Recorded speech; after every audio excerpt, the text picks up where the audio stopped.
Dia pembantu saya, orang miskin dari desa. Kerjaannya memalukan bosnya saja.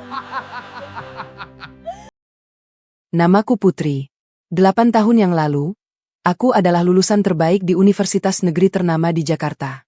Bukan sekadar predikat, tapi itu adalah buah dari kerja kerasku selama 4 tahun, begadang demi menyelesaikan skripsi, mengorbankan waktu bersenang-senang demi nilai terbaik, dan mempertahankan IPK yang membuatku selalu masuk daftar dekanat. Sederet penghargaan pekerja terbaik pernah kuraih di perusahaan multinasional tempatku bekerja. Di usia 25 tahun, aku sudah dipercaya menangani klien-klien besar, memimpin tim yang terdiri dari orang-orang jauh lebih senior, dan namaku disebut-sebut sebagai salah satu talenta muda yang akan segera menduduki posisi direktur. Bukan sombong, tapi aku tahu nilai diriku. Aku perempuan yang cerdas, pekerja keras, dan punya mimpi besar. Aku tidak hanya ingin menjadi karyawan biasa. Aku ingin membangun sesuatu, menciptakan warisan, meninggalkan jejak di dunia ini. Mungkin itu sebabnya aku tertarik pada seminar-seminar kewirausahaan, mencari inspirasi dari mereka yang sudah lebih dulu berani melompat. Hari itu, di sebuah hotel berbintang di kawasan Jakarta Selatan, aku menghadiri seminar bertajuk Membangun Imperium dari Nol. Pembicaranya adalah para pengusaha sukses yang memulai bisnis mereka dari garasi atau kamar kos. Salah satunya adalah Mas Raffi. Saat dia naik ke atas panggung, aku tidak terlalu terkesan.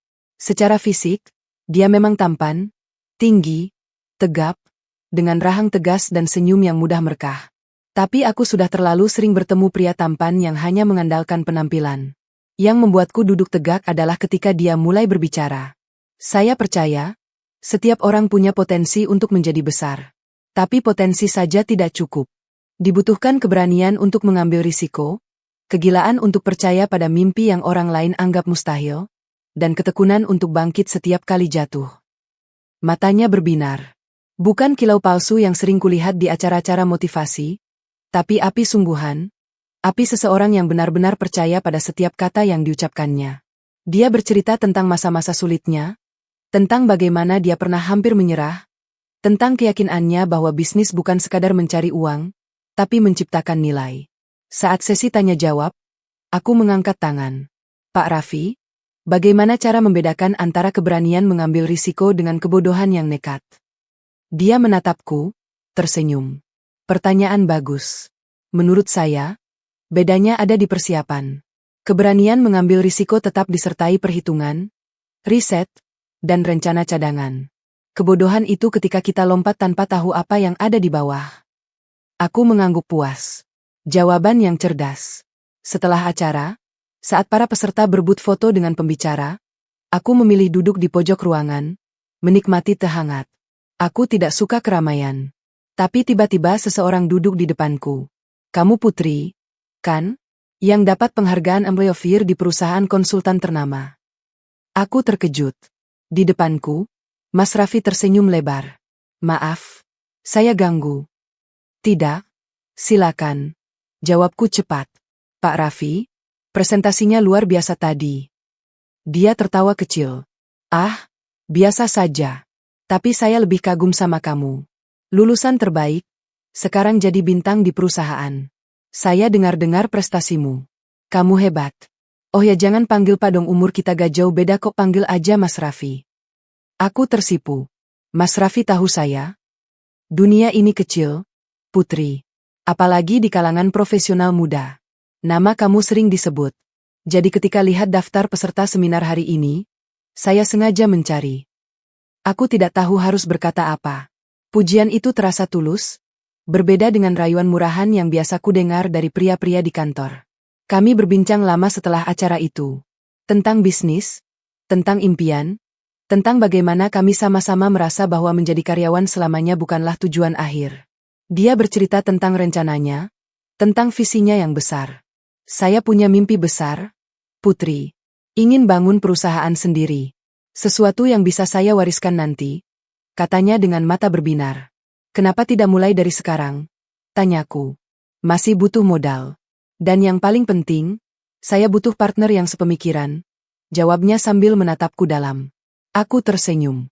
Semoga cepat dapat. Dia tertawa. Atau saya sudah dapat, tapi belum tahu saja. Pertemuan itu bukan yang terakhir. Mas Raffi rajin mengirimiku pesan, mengajak bertemu untuk sekadar minum kopi atau diskusi bisnis. Awalnya aku ragu, wanita karir sepertiku tidak punya waktu untuk main-main. Tapi semakin sering bertemu, semakin aku terkesan.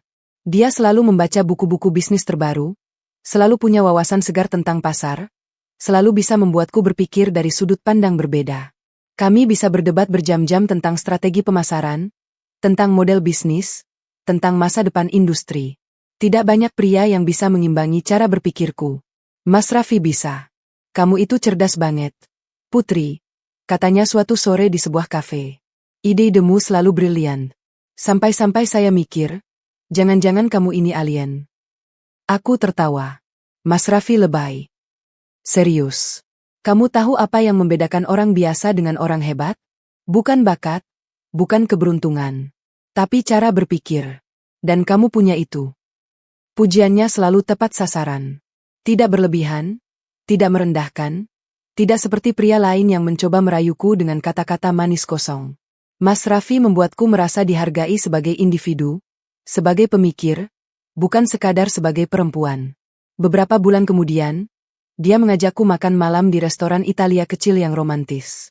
Suasana sengaja diatur, lilin di meja, musik klasik mengalun pelan. Aku sudah menduga apa yang akan terjadi. Putri, katanya serius setelah hidangan utama selesai. Saya sudah jatuh cinta sama kamu. Bukan karena kamu cantik, bukan karena kamu sukses. Tapi karena cara kamu berpikir, cara kamu melihat dunia, cara kamu membuatku ingin menjadi lebih baik. Maukah kamu menjadi pendamping hidupku? Aku menatap matanya. Di sana ada ketulusan, ada harapan, ada janji-janji tentang masa depan. Mas Raffi yakin? Tanyaku pelan. Saya yakin. Saya nggak punya banyak harta sekarang. Saya masih merintis. Tapi saya punya mimpi, dan saya ingin bermimpi bersamamu. Kata-kata itu menghangatkan hatiku. Di dunia yang penuh dengan pria materialistis, dia menawarkan mimpi. Di dunia yang mengajarkan bahwa cinta perlu diukur dari rekening bank, dia menawarkan kerjasama membangun masa depan. Iya, Mas. Saya mau, jawabku. Setahun kemudian, kami menikah. Pernikahan sederhana di sebuah gedung pertemuan kecil di kawasan Jakarta Timur. Tidak ada resepsi mewah, tidak ada ribuan undangan. Hanya keluarga dan sahabat terdekat. Orang tuaku awalnya agak keberatan karena Mas Raffi belum mapan secara finansial. Papa, dengan segala kebijaksanaannya, sempat mengajakku bicara empat mata. Nak, Papa lihat Raffi itu anak baik. Tapi Papa juga lihat dia masih belum stabil secara ekonomi. Kamu yakin? Tanya Papa. Papa, Mas Raffi punya mimpi besar. Dia pekerja keras. Papa sendiri yang mengajariku untuk tidak menilai orang dari hartanya, tapi dari hatinya. Jawabku. Papa tersenyum, meski ada keraguan di matanya. Papa cuma ingin kamu bahagia, Nak. Kalau dia menyakiti kamu sedikit saja, Papa akan tarik dia. Aku memeluk Papa. Insyaallah tidak, Pak. Mas Raffi baik. Mama juga punya pesan. Mama cuma mau kamu bahagia, Nak. Tapi ingat, jangan pernah kehilangan dirimu sendiri hanya karena cinta. Aku mengangguk, tidak sepenuhnya memahami maksud Mama saat itu. 8 tahun kemudian, aku baru mengerti. Saksi-saksi tersenyum. Mama menangis. Papa menggenggam tanganku erat. Dan aku, dengan hati penuh harapan, memasuki babak baru hidupku. Aku tidak tahu saat itu, kebahagiaan yang kukira akan abadi ternyata hanya ilusi. Dan 8 tahun kemudian, aku harus menerima kenyataan pahit. Pria yang sangat kucintai, yang kubantu membangun mimpinya, tega menghinaku di depan teman-temannya saat aku sedang mengandung anaknya. Tapi itu nanti. Malam itu, di pelaminan, aku hanya bisa tersenyum dan berdoa. Semoga ini adalah awal dari kebahagiaan yang abadi. Semoga cinta ini cukup kuat untuk menghadapi badai apapun. Aku tidak tahu, badai terbesar justru datang dari dalam rumah sendiri. Dari orang yang paling kupercaya. 1 tahun pertama pernikahan kami adalah masa-masa paling berat dalam hidupku. Mas Raffi memutuskan keluar dari perusahaan tempatnya bekerja. Saya mau fokus bangun usaha sendiri, Put. Capek jadi karyawan terus. Setiap hari hanya memperkaya orang lain, sementara mimpi saya sendiri terbengkalai. Katanya suatu malam, sekitar 3 bulan setelah pernikahan kami.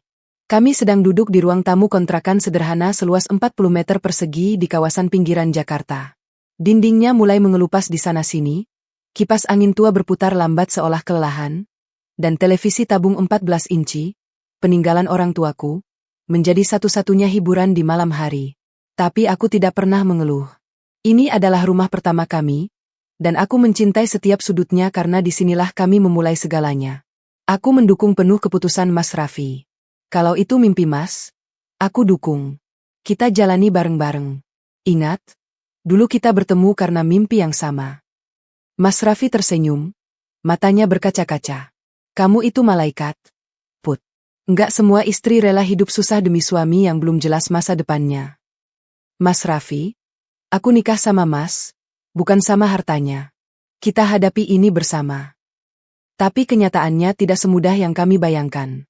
Usaha pertamanya adalah distributor bahan bangunan. Bisnis yang dipilihnya karena katanya punya koneksi di sana. Modal awal dari tabungan kami berdua, yang sebenarnya tidak seberapa. Tabunganku terkumpul dari kerja kerasku selama 3 tahun di perusahaan konsultan. Sementara tabungan Mas Raffi habis untuk modal usaha kecil-kecilan sebelumnya. Aku masih bekerja di perusahaan konsultan, dengan gaji yang lumayan untuk ukuran anak muda. Setiap bulan, 70% gajiku aku putarkan untuk usaha Mas Raffi.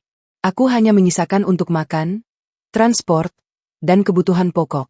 Tas branded, liburan mewah, hangout di kafe mahal, semua itu kurlakan. Demi mimpi kami. Hari-hari pertama terasa berat. Mas Raffi pulang dengan wajah lesu, kadang tanpa order sama sekali. Aku bisa melihat semangatnya mulai pudar, meski dia berusaha tersenyum setiap melihatku. Put, hari ini tidak ada order sama sekali. Bahkan tidak ada yang tanya harga. Keluhnya suatu malam sambil memijit pelipisnya. Aku menghampiri, duduk di sampingnya di dipan usang yang kami beli dari pasar Loak. Santai, Mas. Namanya juga mulai. Besok pasti lebih baik. Ingat kata Mas sendiri, bisnis itu seperti naik gunung.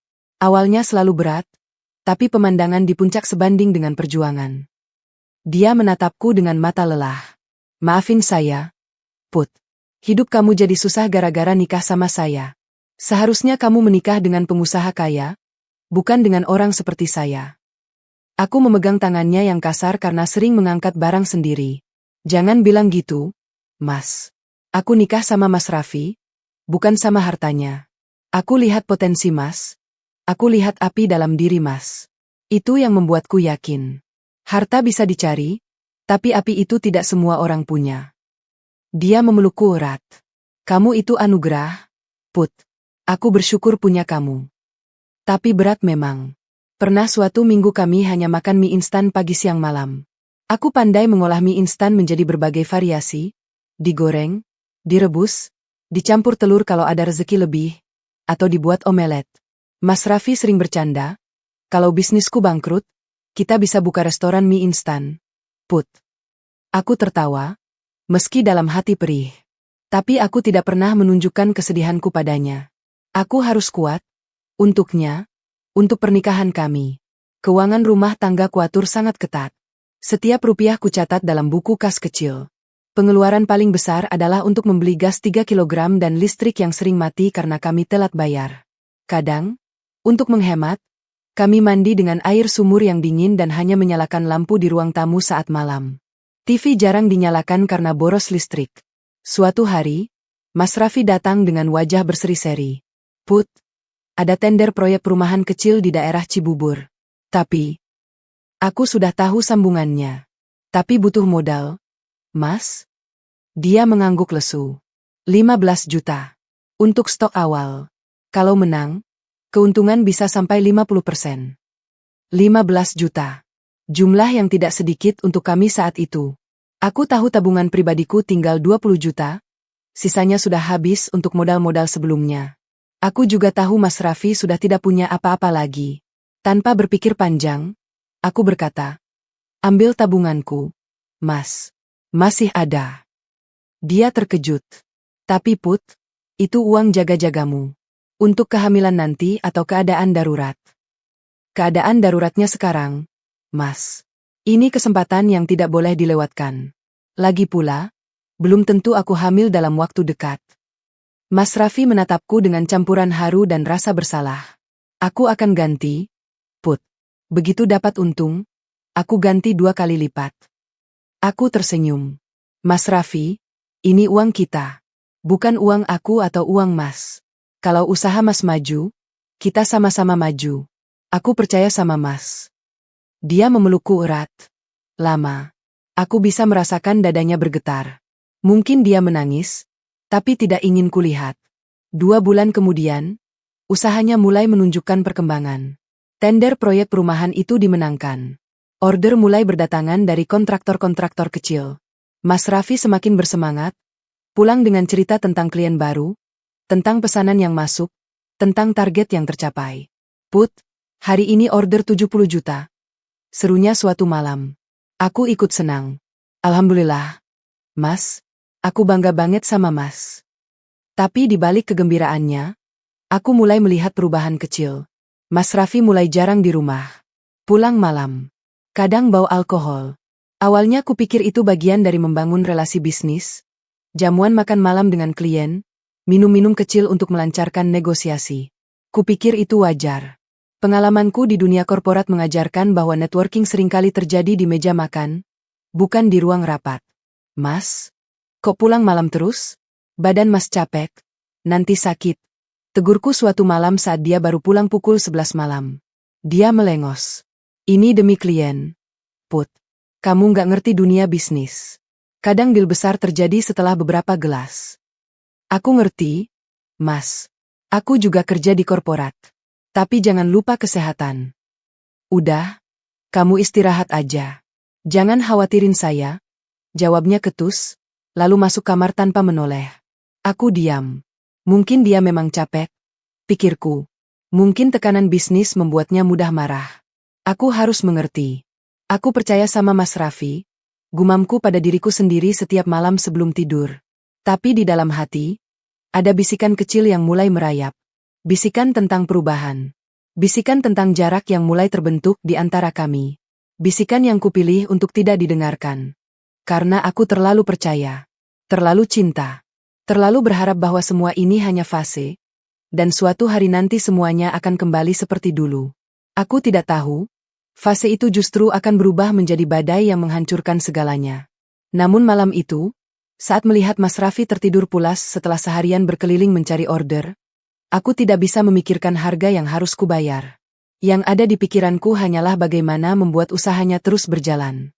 Karena proyek demi proyek memang mulai berdatangan, tapi kebutuhan modal juga semakin besar.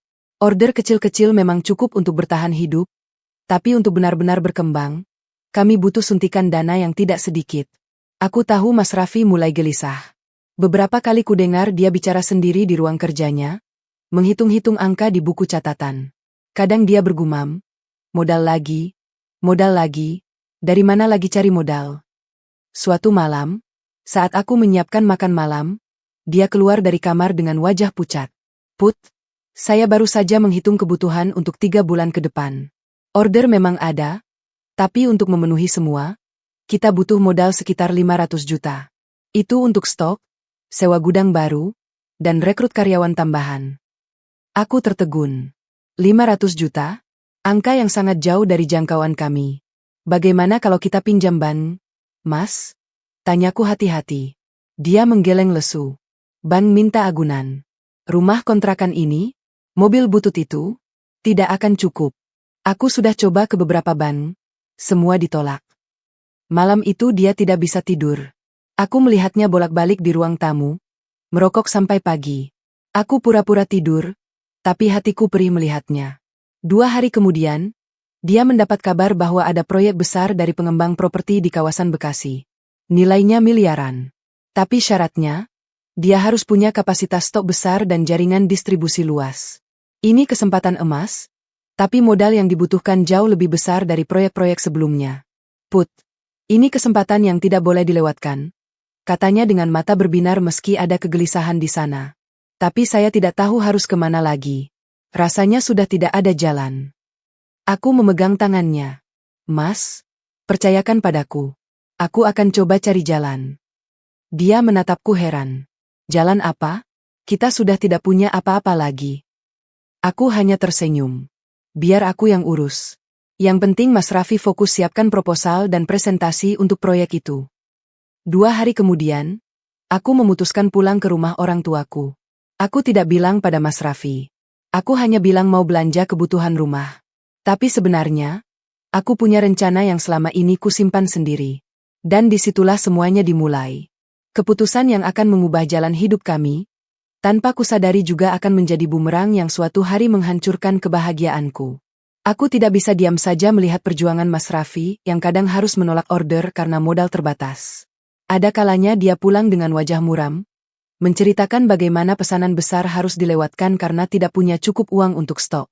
Aku melihat api semangatnya mulai meredup, dan hatiku perih karenanya. Suatu sore, saat Mas Raffi sedang dinas keluar kota, aku memutuskan pulang ke rumah orang tuaku di kawasan Jakarta Selatan. Rumah itu tidak mewah, tapi cukup nyaman. Rumah peninggalan kakek yang dirawat papa dengan penuh cinta. Di sanalah aku dibesarkan dengan nilai-nilai kemandirian dan kejujuran. Papa sedang membaca koran di beranda. Begitu melihat mobilku masuk, dia meletakkan kacamatanya dan tersenyum. "Nak Putri, kok pulang sendiri? Mana Raffi?" Sapa papa. "Mas Raffi sedang dinas, Pak. Aku sengaja pulang, mau bicara sama papa dan mama." Papa mengamati wajahku. Mungkin melihat ada kegelisahan di sana. "Ada apa, Nak? Masuklah." Mama yang sedang di dapur segera keluar begitu mendengar suaraku. "Putri, ibu kangen banget sama kamu. Kok kurusan? Apa Raffi tidak memberi makan kamu dengan baik?" Aku tertawa kecil. "Mama ini lebay. Aku baik-baik saja, kok." Setelah basa-basi seperlunya, aku memberanikan diri membuka topik utama.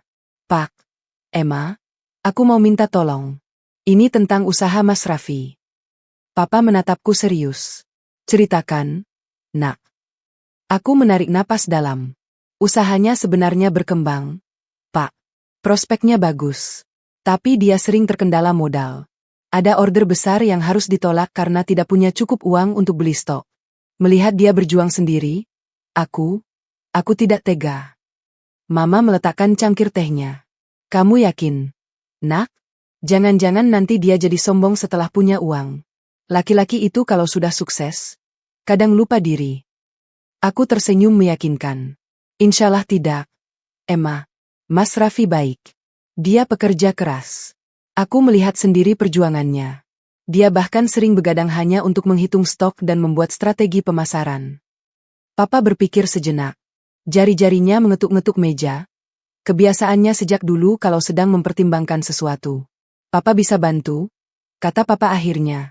"Tapi papa mau ini bentuknya investasi ke perusahaannya, bukan utang. Dan papa mau kamu yang memegang kendali. Kamu harus tahu kemana setiap rupiah pergi." Aku mengangguk. "Tentu, Pak. Aku akan pantau." Lalu, papa menatapku tajam. "Kenapa kamu tidak bilang pada Raffi bahwa ini uang papa? Kenapa harus sembunyi-sembunyi?" Aku menunduk. Ini pertanyaan yang paling aku takuti. Karena Mas Raffi orangnya keras, Pak. Dia ingin berdiri di kaki sendiri. Sejak kecil, dia terbiasa berjuang tanpa bantuan orang lain.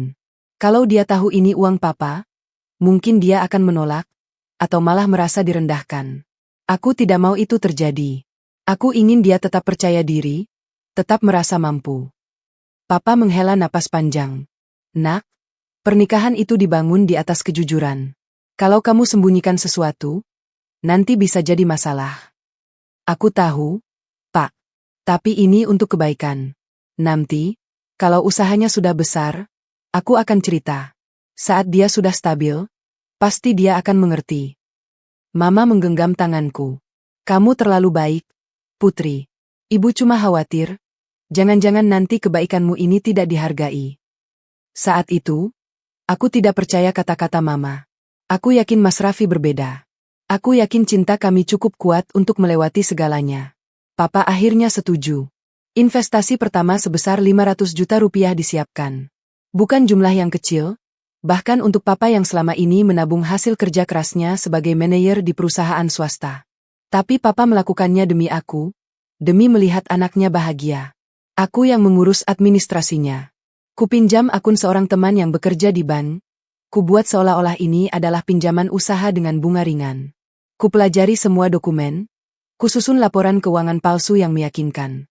Aku merasa bersalah, tapi aku meyakinkan diri ini bahwa ini demi kebaikan. Mas Raffi percaya saja. Begitu uang turun, dia langsung bergerak cepat. Stok bahan bangunan dibeli dalam jumlah besar. Karyawan baru direkrut. Bahkan dia mulai menyewa ruko kecil untuk dijadikan cabang pertama. Put, kamu benar-benar membawa hoki. Serunya suatu malam. Sejak nikah sama kamu, usaha saya maju terus. Pinjaman itu datang tepat waktu, persis saat saya paling butuh. Aku tersenyum, meski dalam hati ada sedikit rasa bersalah. Itu karena Mas Raffi usaha keras. Aku cuma mendukung dari belakang. Dia menatapku dalam. Jangan bilang begitu. Kamu juga banyak kasih ide. Ingat waktu saya bingung menentukan harga jual? Kamu kasih rumus yang membuat saya paham marin keuntungan. Ingat waktu saya mau negosiasi dengan supplier besar? Kamu latih saya cara bicara dan menyusun argumen. Saya tidak akan bisa sejauh ini tanpa kamu. Aku tersipu. Memang, di balik layar, aku aktif memberi masukan. Aku gunakan semua ilmu manajemen bisnis yang kudapatkan di bangku kuliah dan pengalamanku di perusahaan konsultan. Setiap malam, setelah Mas Raffi terlelap, aku sering membuka laptop, mempelajari laporan keuangan perusahaannya, mencari celah-celah efisiensi, lalu menuliskan ide-ide di buku catatan yang nanti akan kusampaikan seolah-olah ide itu muncul spontan saat sarapan. Mas, gimana kalau kita coba strategi bundling? Misalnya, beli semen dapat diskon untuk pembelian cat? Usulku suatu pagi. Dia akan berpikir, lalu matanya berbinar. Wah, ide bagus. Besok coba saya diskusikan dengan tim marketing. Atau di malam hari, saat dia mengeluh tentang supplier yang seenaknya menaikkan harga, aku akan bilang, Mas, coba cari supplier alternatif. Aku sudah riset beberapa, ini daftarnya lengkap dengan perbandingan harga. Dia tidak tahu, aku menghabiskan berjam-jam mencari informasi itu. Dia tidak tahu, aku rela begadang demi memastikan bisnisnya berjalan lancar. 1 tahun berlalu. Investasi papa berkembang. Usaha Mas Raffi tumbuh pesat. Cabang kedua dibuka, lalu cabang ketiga. Karyawan bertambah, omzet meningkat, keuntungan mengalir. Mas Raffi mulai dikenal sebagai pengusaha muda berbakat. Namanya muncul di beberapa media lokal. Put, kita tidak akan seperti ini tanpa kamu. Katanya suatu hari sambil memelukku. Aku tersenyum bahagia. Tapi di balik kebahagiaan itu, aku mulai merasakan ada yang berubah. Mas Raffi yang dulu selalu pulang tepat waktu untuk makan malam bersamaku, kini mulai sering pulang larut. Dia yang dulu selalu meminta pendapatku untuk setiap keputusan, kini mulai jarang bertanya. Saat aku mencoba memberi masukan, dia sering berkata, "Sudah, Put, saya urus sendiri. Kamu istirahat saja." Awalnya kupikir itu karena dia semakin sibuk. Tapi perlahan, aku sadar ada jarak yang mulai terbentuk. Jarak yang tidak ku mengerti asalnya. Aku percaya sama Mas Raffi, gumamku setiap malam saat menunggunya pulang. Aku percaya ini hanya fase. Aku tidak tahu, fase itu justru akan menjadi awal dari kehancuran pernikahan kami.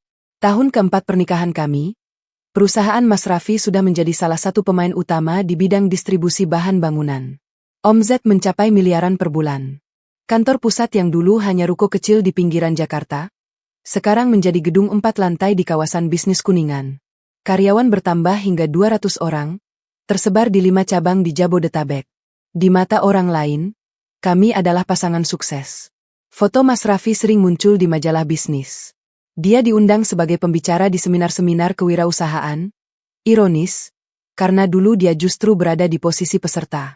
Rumah kami sekarang sudah bukan kontrakan sederhana, melainkan rumah mewah di kawasan Pondok Indah, lengkap dengan kolam renang dan taman luas. Tapi di balik pintu rumah mewah itu, ada kehampaan yang mulai menganga. Di tengah hiruk-pikuk kesuksesan, aku menemukan kabar gembira. Aku hamil. Test pack menunjukkan 2 garis jelas.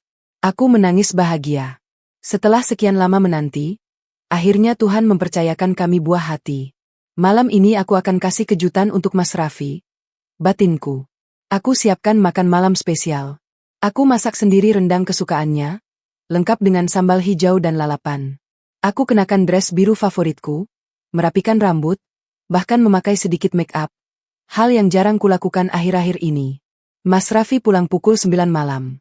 Lebih awal dari biasanya. Begitu melihat meja makan yang tertata indah, dia mengerutkan kening. Ada apa? Put, ada tamu penting. Aku tersenyum misterius. Bukan tamu penting, Mas. Tapi ada berita penting. Duduk di hadapannya, aku meraih tangannya. Mas, aku hamil. Dia membeku. Matanya membelalak. Lalu perlahan, senyum mengembang di wajahnya. Serius, Put? Kamu hamil? Aku mengangguk. Mataku berkaca-kaca. Serius, Mas. Kita akan punya anak. Dia berdiri, memelukku erat. Alhamdulillah, alhamdulillah. Akhirnya, suaranya bergetar. Malam itu kami berbincang tentang masa depan. Tentang nama bayi, tentang kamar anak, tentang sekolah, tentang semua impian yang ingin kami wujudkan untuk buah hati. Mas Raffi bahkan bercanda, nanti kalau anak kita lahir, dia akan mewarisi kerajaan bisnis ayahnya. Aku tertawa. Jangan terlalu dulu, Mas. Bisnisnya masih berkembang. Tapi ini awal yang baik, Put. Aku senang sekali. Tapi kebahagiaan itu tidak bertahan lama. 2 bulan kemudian, saat usia kehamilan memasuki minggu ke-10, aku mulai mengalami pendarahan. Dengan panik, Mas Raffi membawaku ke rumah sakit. Dokter memeriksa, lalu wajahnya muram. Bu Putri, saya harus sampaikan kabar kurang baik. Janinnya tidak berkembang. Ibu mengalami keguguran. Dunia serasa runtuh. Aku menangis sejadi-jadinya di ruang periksa itu. Mas Raffi memelukku, ikut menangis. Untuk pertama kalinya aku melihatnya menangis. Sabarlah, Put. Kita masih bisa coba lagi. Dokter bilang kita bisa coba lagi. Bisiknya. Pulang dari rumah sakit, aku hanya bisa terbaring di kamar. Berhari-hari aku tidak mau makan, tidak mau bicara, hanya menatap langit-langit kamar. Mas Raffi saat itu masih baik. Dia menemani, menghibur, membawakan makanan, membacakan ayat-ayat suci. Kita masih punya waktu, Put. Jangan bersedih terus. Aku di sini, kita hadapi ini bersama, katanya suatu malam. Perlahan, dengan dukungannya, aku mulai bangkit. Aku kembali bekerja dari rumah, membantu Mas Raffi mengelola bisnis yang semakin besar. Tapi aku mulai merasakan perubahan.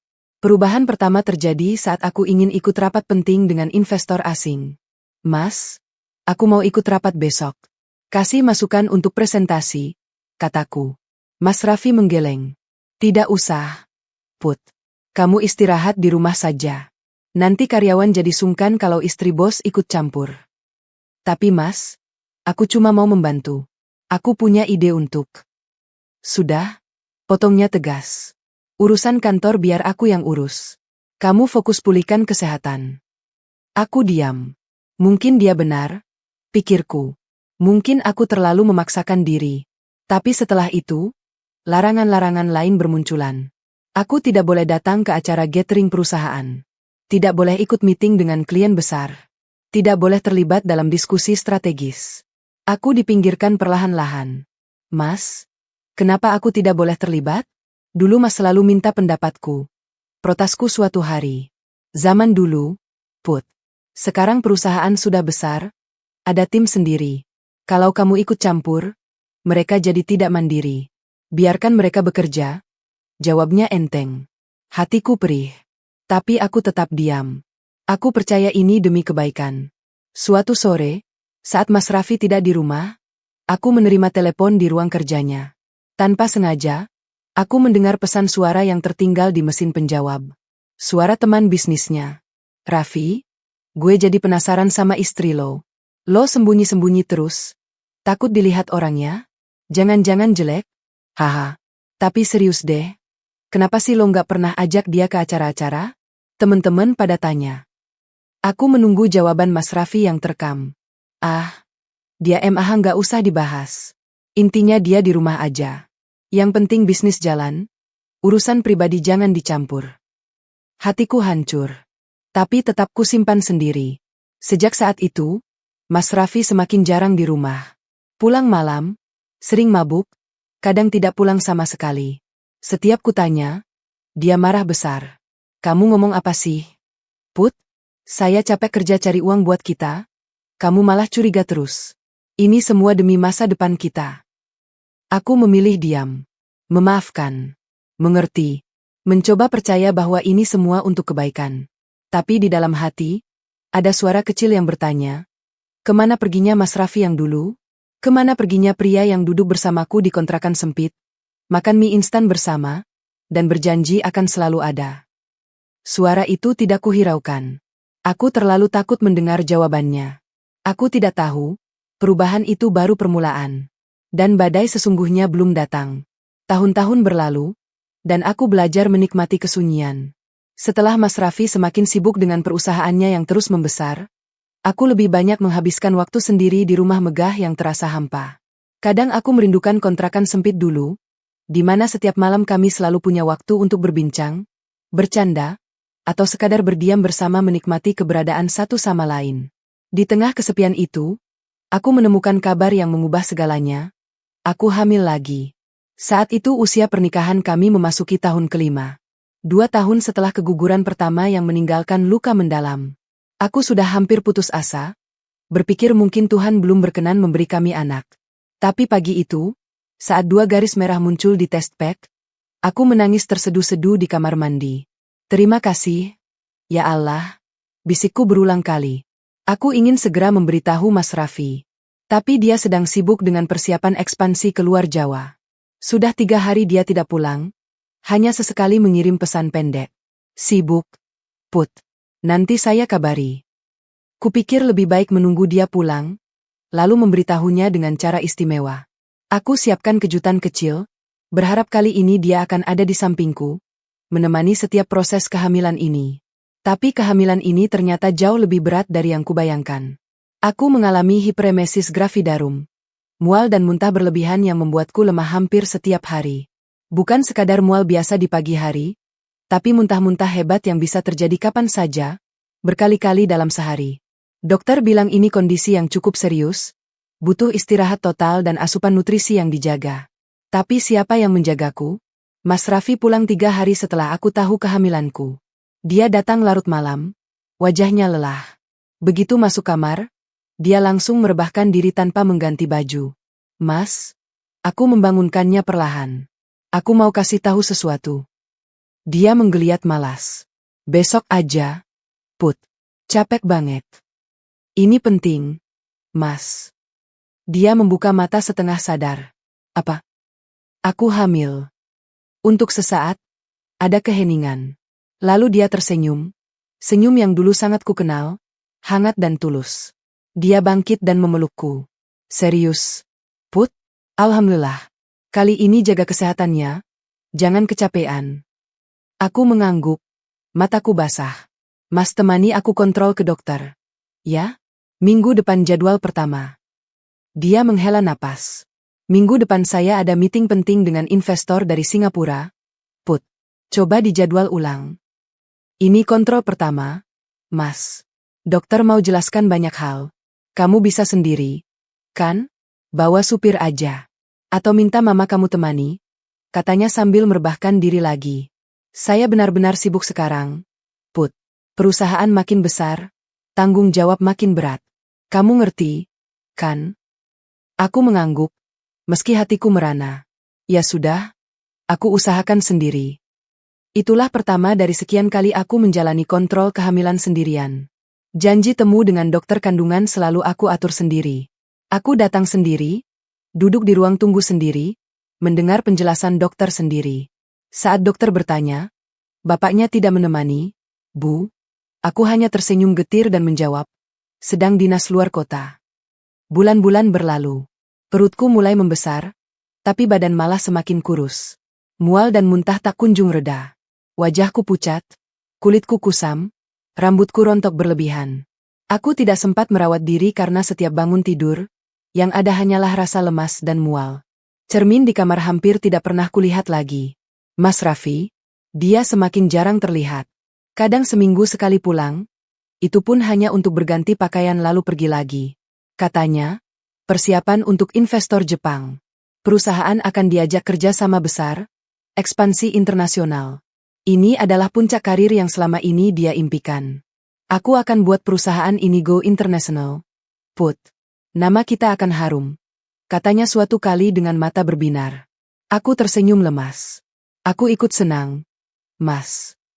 Tapi di dalam hati, aku bertanya, di mana tempatku dalam semua kesuksesan ini? Dulu, saat merintis, aku adalah otak di balik setiap strategi. Sekarang, aku hanya penonton dalam kehidupanku sendiri. Aku mencoba menghibur diri dengan mempersiapkan kedatangan bayi. Perlahan, aku beli baju-baju mungil, popok kain, botol susu, dan segala perlengkapan bayi lainnya.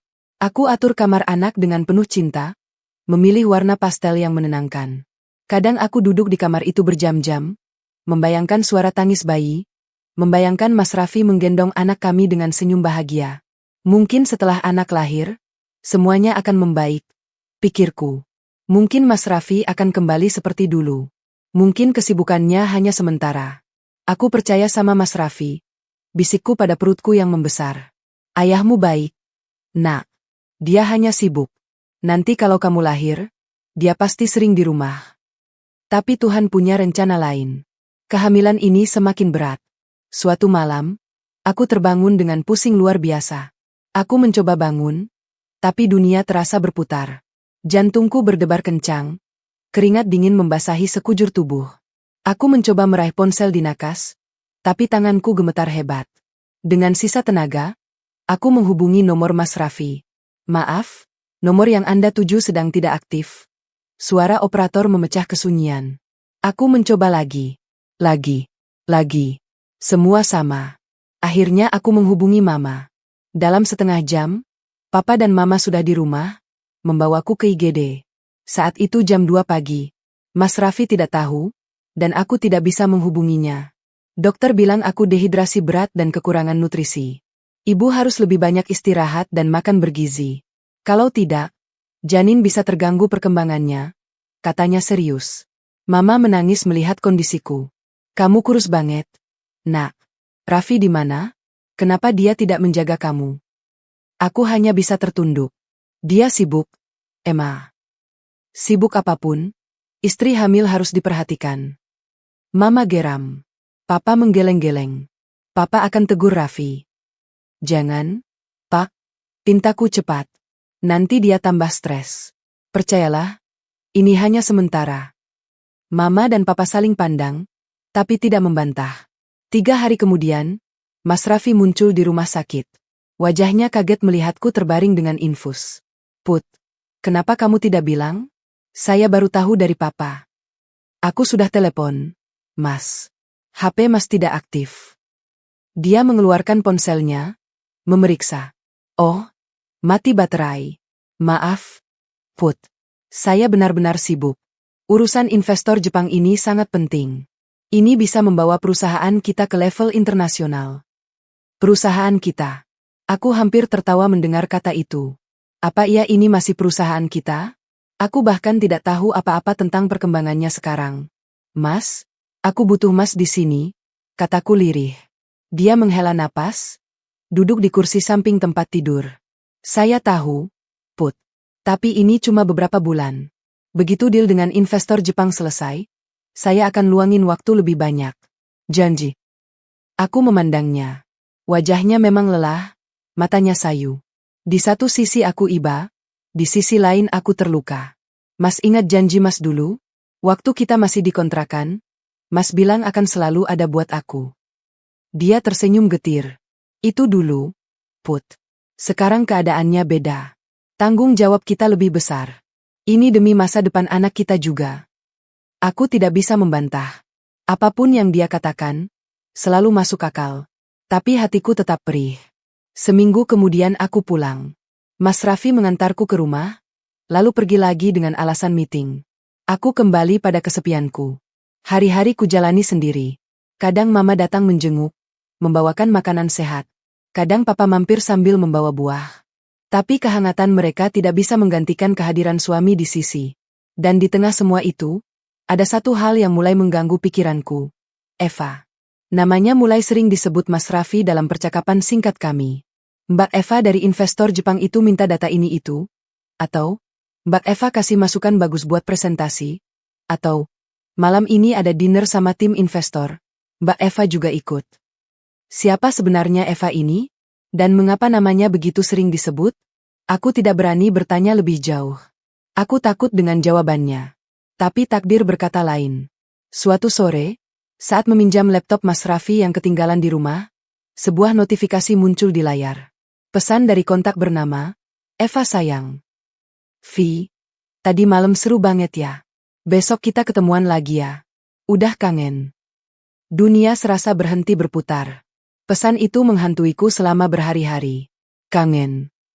Kata itu terus terngiang di kepalaku, menusuk seperti 1000 jarum. Aku mencoba berpikir positif. Mungkin mereka hanya teman kerja yang dekat. Mungkin itu hanya candaan biasa. Mungkin aku terlalu sensitif karena hormon kehamilan. Tapi hati kecilku berkata lain. Ada yang tidak beres. Aku tidak pernah membahas pesan itu dengan Mas Raffi. Aku takut memicu pertengkaran. Aku takut dia akan marah dan semakin menjauh. Aku takut kebenaran yang mungkin akan menghancurkan pernikahanku. Jadi aku diam. Seperti biasa. Aku telan semuanya sendiri. Hari berganti minggu, minggu berganti bulan. Usia kehamilanku masuk 6 bulan. Perutku sudah membesar, gerakan janin semakin terasa. Setiap kali bayi menendang, aku tersenyum sendiri. Setidaknya, ada satu makhluk yang selalu bersamaku, menemaniku dalam kesepian. Suatu malam, Mas Raffi pulang lebih awal. Aku sedang duduk di ruang keluarga sambil membaca buku panduan kehamilan. Dia masuk dengan langkah tergesa. Put, minggu depan saya mau mengadakan acara makan malam di rumah, katanya tanpa basa-basi. Aku mengangkat wajah. Acara apa, Mas? Dinner sama rekan-rekan kantor. Termasuk tim investor Jepang. Ini penting banget. Put, bisa menentukan masa depan perusahaan. Kamu harus bantu. Aku mengangguk. Tentu, Mas. Aku bisa siapkan apa? Kamu bantu di dapur aja. Urus catering, bersih-bersih, pastikan semua beres.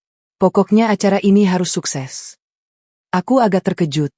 Mas, aku juga ingin ikut acaranya. Kenalan sama rekan-rekan Mas. Dia menggeleng cepat. Tidak usah. Kamu cukup di belakang layar. Lagian kondisimu sedang hamil besar. Tidak nyaman kalau harus berdandan dan bergaul. Aku bisa kok, Mas. Ini kan anak kita juga. Aku ingin tahu perkembangan perusahaan. Put. Suaranya meninggi sedikit. Ini acara bisnis, bukan arisan. Kamu tidak usah ikut campur. Cukup bantu urus konsumsi dan kebersihan. Ngerti? Aku membisu. Ada sesuatu di matanya? Kekhawatiran? Atau justru keinginan menyembunyikan sesuatu? Iya, Mas. Jawabku lirih. Hari H tiba. Sejak pagi, aku sibuk mengatur persiapan. Para pelayan yang disewa datang pukul 8 pagi. Aku mengarahkan mereka, memeriksa daftar belanja, memastikan dekorasi sesuai pesanan. Mas Raffi sibuk dengan ponselnya, sesekali keluar masuk kamar untuk berganti pakaian. Put, nanti malam kamu pakai baju yang rapi ya, tapi jangan terlalu mencolok. Pesannya sebelum pergi ke kantor. Memangnya aku boleh ikut acara? Tanyaku polos. Ya di dapur, bukan di ruang tamu. Jadi pakai baju yang nyaman aja buat kerja. Aku menghela napas. Begitulah. Istri direktur, tapi diperlakukan seperti pembantu. Sore harinya, setelah semua persiapan selesai, aku masuk ke kamar untuk berganti. Aku buka lemari, mencari sesuatu yang sopan tapi sederhana. Mataku tertuju pada dres putih polos yang dulu kubeli saat masih bekerja. Sederhana, tidak mewah, tapi elegan. Aku kenakan dres itu, merapikan rambut sekadarnya. Tidak sempat berdandan, tidak sempat memakai perhiasan. Wajahku memang pucat dan kusam karena kehamilan, tapi tidak apa-apalah. Aku hanya akan berada di dapur. Pukul 7 malam, tamu mulai berdatangan. Dari balik pintu dapur, aku bisa mendengar suara mereka, tawa, obrolan, musik latar yang lembut. Aku mengintip dari celah kecil. Para tamu tampak anggun. Para wanita dengan gaun indah, pria dengan jas rapi. Aku merasa asing di rumahku sendiri. Aku kembali ke dapur, membantu para pelayan menyiapkan hidangan. Sesekali aku keluar membawakan makanan ke bufet, lalu segera kembali ke dapur. Berusaha tidak terlihat. Hingga 1 jam berlalu, rasa penasaran mengalahkan segalanya. Aku ingin tahu seperti apa acaranya. Aku ingin melihat sendiri Mas Raffi bersama teman-temannya. Aku ingin merasa menjadi bagian dari kehidupannya. Perlahan, aku melangkah keluar dapur, menyusuri lorong menuju ruang tamu. Aku berdiri di sudut yang agak tersembunyi, mengamati keramaian. Mataku segera menemukan Mas Raffi. Dia berdiri di tengah ruangan, dikelilingi beberapa orang. Senyumnya lebar, gesturnya penuh percaya diri. Pria yang kukenal dulu, yang duduk di kontrakan sempit dan bermimpi besar, kini menjelma menjadi eksekutif sukses. Dan di sampingnya, ada seorang wanita. Rambut panjang sebahu, gaun merah menyala yang kontras dengan kulit putihnya. Dia berdiri sangat dekat dengan Mas Raffi, tangannya sesekali menyentuh lengan suamiku. Mereka tertawa bersama, begitu akrab. Eva. Aku yakin itu Eva. Hatiku perih, tapi aku mencoba tenang. Mungkin ini hanya profesionalisme. Mungkin ini cara kerja mereka. Aku hendak kembali ke dapur, saat tanpa sengaja aku menyenggol seorang pelayan yang membawa nampan berisi saus. Nampan itu oleng, dan beberapa tetes saus coklat menetes, tepat ke sepatu Eva yang tampak mahal. Semua mata tertuju padaku. Eva menoleh, wajahnya berubah kesal. Apa-apaan sih? Aku membeku. Maaf, Mbak. Saya tidak sengaja. Dia menatapku dari atas ke bawah, matanya menyipit. Kamu siapa? Kok nggak pakai seragam pelayan? Suaranya sengaja dikeraskan, menarik perhatian tamu lain. Beberapa orang mulai berbisik. Iya tuh. Siapa sih? Kok nggak pakai seragam? Berani-beraninya tumpahin saus ke tamu undangan. Eva menoleh mencari Mas Raffi yang sedari tadi diam. Vi, ini siapa sih? Pelayan kok nggak pakai seragam? Emangnya dia siapa? Kok bisa tumpahin saus ke sepatu baru gue? Mas Raffi mendekat. Wajahnya tegang. Dia melihatku, lalu melihat para tamu yang mulai bertanya-tanya. Teman-temannya ikut nimbrung. Iya Vi, emangnya dia siapa? Kok bisa pelayan nggak pakai seragam? Nggak profesional banget. Mas Raffi menarik napas panjang. Lalu, dengan suara lantang yang bisa didengar semua orang, dia berkata, Ini pembantu saya dari kampung.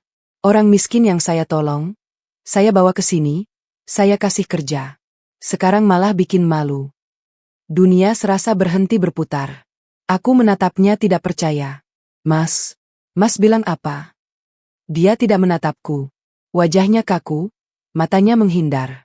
Udah sana, pergi. Jangan ganggu tamu-tamu saya. Lanjutkan pekerjaanmu, dasar pembantu. Aku masih terpaku, berusaha mencerna kata-katanya. Lalu dia mengambil lap kotor yang ada di meja. Lap itu penuh minyak dan sisa makanan, dan melemparkannya tepat ke wajahku. Dasar pembantu, bentaknya keras. Para tamu tertawa. Eva tertawa paling keras. Ya ampun Vi, ternyata kamu memang baik hati ya bantuin orang miskin gitu. Katanya dengan nada sinis sambil merangkul lengan Mas Raffi. Mas Raffi membalas rangkulannya. Sambil memeluk Eva, dia menambahkan, dia hanya pembantu miskin dari desa. Saya kasihan, makanya saya pekerjakan. Tapi ternyata memang dasar orang susah. Bikin malu saja. Aku tidak bisa bergerak. Air mata mengalir deras, bercampur dengan noda minyak di wajahku. Dengan sisa harga diri yang masih ada, aku berbalik dan berlari ke kamar. Di belakangku, kudengar suara tawa mereka. Tawa yang menghancurkan 8 tahun pernikahan. Tawa yang membunuh cintaku padanya. Mas Raffi, pria yang duduk bersamaku di kontrakan sempit, yang makan mie instan denganku, yang kupinjamkan uang modal, yang kubangun mimpinya dengan air mata dan doa, kini tega menghinaku di depan umum. Bukan hanya menghina, tapi juga memeluk wanitanya di depan mataku, sambil berkata aku hanya pembantu miskin dari desa. Dia lupa. Dia lupa siapa aku sebenarnya. Dia lupa bahwa di balik kesuksesannya, ada aku yang bekerja diam-diam. Dia lupa bahwa modal usahanya datang dari keringat dan air mataku. Tapi aku tidak akan lupa. Malam itu, dalam tangis dan hancur, sebuah keputusan bulat lahir di hatiku. Dia akan merasakan bagaimana rasanya kehilangan segalanya. Aku berlari sekencang mungkin menuju kamar. Setiap langkah terasa seperti menusuk jantungku. Tangisku pecah begitu pintu kamar tertutup rapat. Di belakangku, masih terdengar jelas suara tawa mereka, Tawa yang menghancurkan harga diriku sebagai istri, sebagai perempuan, sebagai manusia. Di kamar, aku jatuh tersungkur di lantai. Badanku gemetar hebat. Lap kotor itu masih aku genggam tanpa sadar. Kain penuh minyak dan sisa makanan yang baru saja dilemparkan suamiku sendiri ke wajahku. Aku memandangnya, lalu membuangnya seolah benda itu terbakar. Yalah, yalah. Hanya itu yang bisa kuucapkan berulang kali. Dari jendela kamar yang sedikit terbuka, suara musik dan keramaian masih terdengar jelas. Acara belum selesai. Hidup mereka terus berlangsung, sementara hidupku hancur berkeping-keping di dalam ruangan ini. Perlahan, seperti ada kekuatan aneh yang menarikku, aku berdiri dan menghampiri jendela. Kutarik sedikit gorden, cukup untuk melihat keluar. Di samping kolam renang, pesta dansa dimulai. Lampu warna-warni berkedip-kedip, live music dimainkan oleh band yang mereka sewa. Para tamu bergandengan, menari, tertawa, menikmati malam yang katanya sangat penting untuk masa depan perusahaan. Dan di tengah keramaian itu, aku melihat mereka. Mas Raffi dan Eva. Mereka berdansa. Begitu dekat. Tidak ada jarak sama sekali. Tangan Eva melingkar di leher Mas Raffi, sementara tangan Mas Raffi bertumpu di pinggul Eva, pinggul yang digerakkan lambat mengikuti irama musik.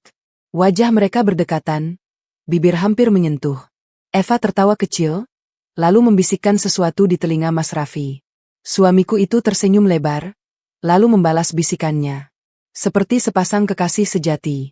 Seperti mereka yang sedang dimabuk asmara. Dunia serasa berhenti. Aku memegang perutku yang membesar, berusaha menenangkan diri. Bayi di dalam kandungan bergerak gelisah, seolah merasakan apa yang ibu rasakan. Maafkan mama, nak, bisikku lirih. Maafkan mama harus melihat ini semua. Aku melihat Eva meletakkan kepalanya di dada Mas Raffi. Dia memejamkan mata, menikmati pelukan suamiku. Mas Raffi membalas dengan mengelus rambutnya, lembut, penuh kasih. Tidak ada rasa bersalah. Tidak ada beban. Seolah aku tidak pernah ada. Seolah janin yang kukandung ini bukan darah dagingnya. Lalu Eva menengadah, menatap Mas Raffi. Matanya berbinar. Dia meraih wajah Mas Raffi dengan kedua tangannya, lalu mengecup bibirnya. Bukan ciuman singkat, tapi ciuman lama, penuh hasrat. Mas Raffi membalasnya dengan semangat. Aku menutup gorden dengan kasar. Jantungku berdebar begitu kencang, hampir keluar dari dada. Aku mundur beberapa langkah, lalu jatuh duduk di tepi tempat tidur. Menangis? Tidak. Air mataku sepertinya sudah habis. Yang tersisa hanya kekosongan yang begitu dalam. Malam itu aku tidak tidur. Aku hanya duduk mematung, memeluk perutku, berpikir. Berpikir tentang 8 tahun pernikahan. Tentang pengorbanan. Tentang cinta yang kupikir abadi. Tentang mimpi-mimpi yang kurajut dengan air mata. Tentang pria yang kini sedang bermesraan dengan wanita lain di rumahku sendiri. Sekitar pukul 2 pagi, pesta usai. Aku mendengar suara mobil satu persatu meninggalkan rumah. Lalu keheningan. Beberapa menit kemudian, kudengar langkah kaki di tangga. Mas Raffi naik ke lantai atas. Aku duduk diam, tidak bergerak. Tangannya mencoba membuka pintu kamar, pintu yang kukunci rapat. Put, buka pintu. Suaranya setengah berbisik. Aku diam. Put, buka. Aku mau tidur. Masih diam. Ah, terserah deh, gerutunya, lalu langkah kaki menjauh. Dia tidak memaksa. Dia tidak bertanya apakah aku baik-baik saja. Dia tidak peduli. Dia hanya ingin tempat tidur yang nyaman. Malam itu, untuk pertama kalinya dalam 8 tahun pernikahan, kami tidur terpisah. Pagi harinya, aku turun sekitar pukul 8. Rumah masih berantakan sisa pesta semalam. Gelas-gelas kotor, piring-piring kumal, sisa makanan berserakan. Para pelayan belum datang untuk membersihkan.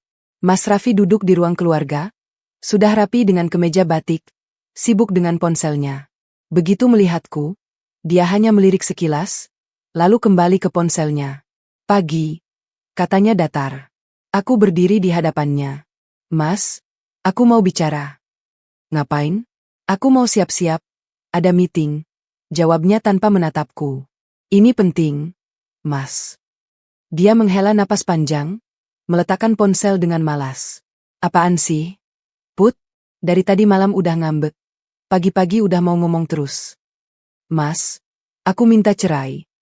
Dia mengangkat wajah. Kaget. Lalu berubah marah. Apa? Cerai?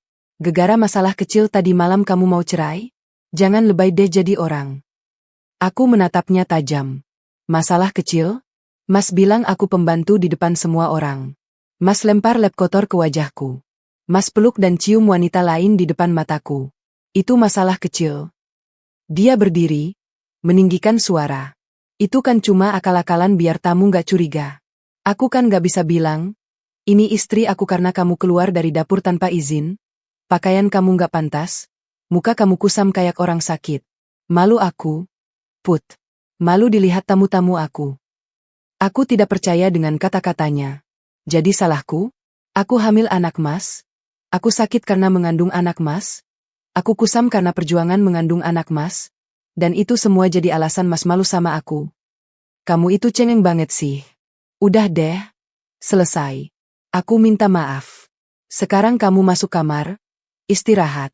Jangan bikin drama, katanya sambil meraih ponsel. Aku meraih tangannya. Mas, ini bukan drama. Aku serius minta cerai. Dia menepis tanganku kasar. Cerai? Oke. Gue setuju. Lagian kamu bisa apa sih tanpa aku? Kamu itu cuma istri di rumah, nggak kerja, nggak punya uang. Selama ini kamu hidup enak pakai uangku. Anak itu juga bisa apa tanpa hartaku? Kamu pikir kamu bisa hidup tanpaku? Aku terpukul. Tapi kutatap dia dengan sisa kekuatanku. Mas lupa. Mas. Dulu Mas tidak punya apa-apa tanpa aku. Dia tertawa sinis. Ah, omong kosong. Kamu kira aku sukses karena kamu? Itu semua karena kerja keras Put. Karena otak. Karena perjuanganku. Kamu cuma numpang hidup. Uang modal pertama dari mana? Mas? Aku yang kasih. Ide-ide bisnis dari mana? Aku yang kasih. Dukungan moral dari mana? Aku yang kasih. Dan semua itu aku lakukan diam-diam, tanpa minta pengakuan, karena aku cinta Mas. Dia melangkah mendekat, wajahnya merah padam. Udah. Cukup. Jangan bawa-bawa masa lalu. Itu dulu. Sekarang aku sukses karena usahaku sendiri. Oke, kamu minta ceraikan. Sekarang kamu pergi dari rumahku. Maksud Mas? Maksud aku, keluar. Ambil barang-barang MU dan pergi dari sini. Ini rumahku. Ini semua milik aku. Dan kamu gak punya hak apa-apa di sini. Aku menangis. Mas, aku ini istrimu. Aku hamil anak MU. Mas mau usir aku? Aku gak peduli. Cepetan pergi sebelum aku panggil satpam. Dia berbalik, meraih ponselnya, dan mulai menelepon seseorang. Halo? Sayang? Iya? Udah selesai urusan. Nanti aku jemput ya. Kita lunch bareng. Sayang. Dia memanggil wanita lain, sayang, di depanku. Tanpa menoleh padaku, dia melenggang keluar rumah, meninggalkanku dengan head yang hancur berkeping-keping. Aku berdiri terpaku di ruang tamu yang berantakan. Lalu, dengan langkah gontai, aku naik ke kamar. Aku buka lemari, ambil koper, dan mulai memasukkan barang-barang penting, dokumen pernikahan, ijazah, beberapa pakaian. Tangan gemetar, air mata terus mengalir. Saat hendak keluar, aku berhenti di depan kamar bayi yang sudah kutata dengan cinta. Kamar dengan dinding berwarna biru muda, tempat tidur mungil dengan kelambu, mainan-mainan yang sudah kubeli satu persatu dengan harapan. Aku memandangnya lama, lalu menutup pintu perlahan. Maaf, Nak. Mama belum bisa kasih kamar ini buat kamu sekarang, bisikku. Aku melangkah keluar rumah yang dulu kurasakan sebagai istana, kini hanya penjara. Tanpa arah, aku berjalan kaki di pinggir jalan kompleks perumahan mewah. Orang-orang memandang aneh. Seorang ibu hamil dengan koper berjalan sendirian di pagi hari. Di pinggir jalan, aku berhenti. Aku keluarkan ponsel, menekan nomor yang paling aku hafal. Putri, kamu kenapa? Nak, suara kenapa? Suara mama panik. Emma jemput Putri. Putri diusir Mas Raffi. Mama menjerit. Dalam 30 menit, Papa dan Mama sudah menjemputku di pinggir jalan kompleks. Papa langsung turun dari mobil, mengambil kopernya, sementara Mama memelukku erat. Ya Allah, Nak. Kamu kenapa? Kok kurus banget? Kok pucat? Raffi, apain kamu? Mama menangis. Aku tidak bisa menjawab. Aku hanya menangis di pelukan Mama. Papa menggenggam tanganku kuat-kuat. Wajahnya keras, tapi matanya berkaca-kaca. Naik, nak. Kita pulang. Papa akan urus semuanya. Di mobil, aku menceritakan semuanya dengan terbata-bata. Tentang kehamilan yang sepi. Tentang Eva. Tentang malam penghinaan itu. Tentang lemparan lab kotor. Tentang deklarasi palsu bahwa aku pembantu. Tentang ciuman mereka di kolam renang. Tentang pengusiran pagi ini. Papa tidak bicara sepatah kata pun sepanjang perjalanan. Tapi aku bisa melihat rahangnya mengeras, tangannya mengepal di setir. Sampai di rumah orang tuaku, Papa baru bicara. Nak, Papa minta maaf. Papa sudah salah mempercayakan kamu pada pria itu. Tapi Papa janji, dia akan merasakan akibatnya. Pak, aku cuma mau. Papa memotong. Papa tahu kamu mau apa. Tapi percaya sama Papa, nak. Pria itu harus belajar. Dia harus tahu siapa kamu sebenarnya. Dia harus tahu siapa yang selama ini membuatnya sukses. Aku hanya bisa mengangguk lemas. Mama membawaku ke kamar masa kecilku yang masih seperti dulu. Aku rebahkan tubuhku di tempat tidur, memeluk perutku, dan untuk pertama kalinya dalam 24 jam terakhir, aku bisa bernapas lega. Aku di rumah. Aku aman. Tapi di dalam hati, ada luka yang takkan sembuh dalam waktu dekat. Luka akibat cinta yang dikhianati. Luka akibat pengorbanan yang tidak dihargai. Luka akibat harga diri yang diinjak-injak. 2 minggu berlalu sejak aku pulang ke rumah orang tua. 2 minggu yang penuh dengan air mata, terapi kehamilan, dan proses hukum. Papa bergerak cepat. Dengan bantuan pengacara unggulan, gugatan cerai segera diajukan ke pengadilan. Bukti-bukti dikumpulkan, screenshot chat mesra Mas Raffi dengan Eva yang tanpa sengaja aku foto dulu, rekaman suara saat pengusiran, dan saksi-saksi yang melihat kejadian malam itu. Mas Raffi awalnya meremehkan. Dia pikir aku hanya akan kembali seperti biasa. Beberapa kali dia mengirim pesan singkat, isinya campuran antara ancaman dan rayuan. Put, kamu pikir kamu bisa hidup tanpaku? Cepat balik. Aku sudah maafin kamu. Aku hapus tanpa balas. Put, aku kasih kesempatan seminggu. Kalau kamu masih gak balik, aku akan cari pengganti MU. Aku hapus lagi. Put, aku tahu kamu lagi emosi. Tapi ingat, kamu hamil anak gue. Kasian anak kita. Yang ini hampir membuatku lemah. Tapi Mama mengingatkan. Dia baru ingat anak saat butuh sesuatu. Ingat, selama kehamilanmu, dia tidak pernah ada. Aku kuatkan hati. Bulan berikutnya, sidang perceraian dimulai. Di ruang sidang, untuk pertama kalinya dalam sebulan, aku bertemu Mas Raffi. Dia datang dengan setelan mahal, wajah percaya diri, ditemani pengacara papan atas. Di belakangnya, duduk Eva dengan senyum kemenangan. Aku duduk di sisi lain, ditemani Papa dan Mama. Perutku semakin besar, usiaku 7 bulan. Hakim membuka sidang dengan pertanyaan standar. Apakah sudah tidak ada lagi usaha untuk mempertahankan rumah tangga? Mas Raffi angkat bicara. Saya sudah berusaha, Yang Mulia. Istri saya ini keras kepala. Dia pergi tanpa alasan jelas, meninggalkan rumah, meninggalkan tanggung jawab sebagai istri. Saya bahkan tidak tahu kenapa dia minta cerai. Aku terbelalak. Tanpa alasan jelas, dia mengusirku, Yang Mulia. Saat aku hamil 6 bulan, dia melempar lap kotor ke wajahku, menghinaku di depan tamu, dan menyuruhku pergi. Mas Raffi tertawa sinis. Itu tuduhan palsu, Yang Mulia. Saya tidak mungkin melakukan itu. Istri saya ini hanya mencari perhatian. Dia sakit hati karena saya sibuk bekerja.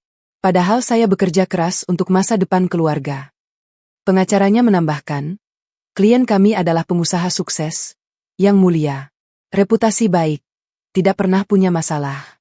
Sedangkan pihak penggugat, selama pernikahan, tidak bekerja, hanya bergantung pada suami.